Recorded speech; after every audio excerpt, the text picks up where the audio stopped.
মই হয়তোৱে কৈছোঁ যে গোটেইখিনি তেওঁলোকৰ কথা SIT যোগেদি তেওঁলোকে তদন্ত কৰি আছে।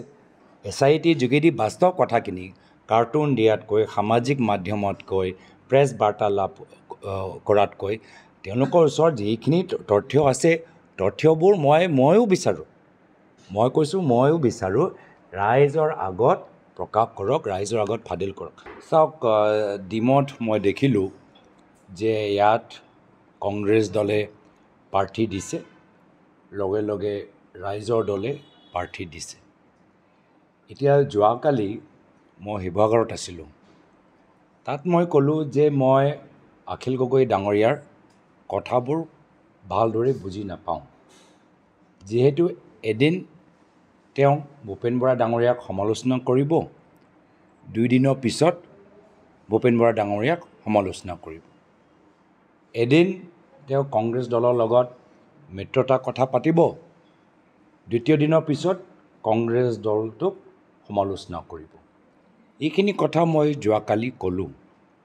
কিন্তু লগে লগে দেখা পালোঁ যে মুখ্যমন্ত্ৰী হিমন্ত বিশ্ব শৰ্মা ডাঙৰীয়া অখিল গগৈ ডাঙৰীয়াক সমৰ্থন জ্ঞাপন কৰিলে। আৰু সেইটো মোৰ কাৰণে অদ্ভুত। কথা চলি আছিলে কংগ্ৰেছ দলৰ মাজত আৰু ৰাইজৰ দলৰ মাজত।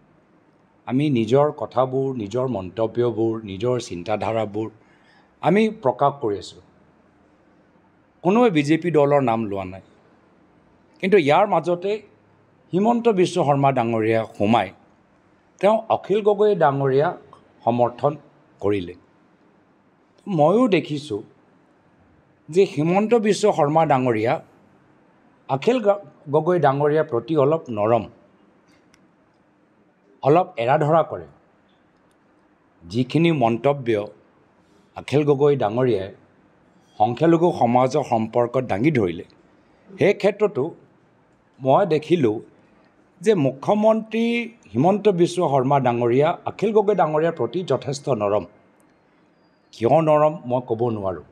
আমাৰ লগতো নহয়, আমাৰ লগৰ পৰা যদি কোনোবাই কিছু আপত্তিজনক মন্তব্য দিলেহেঁতেন তো লগে লগে তেওঁক পুলিচৰ যোগেদি জেলত পঠালেহেঁতেন।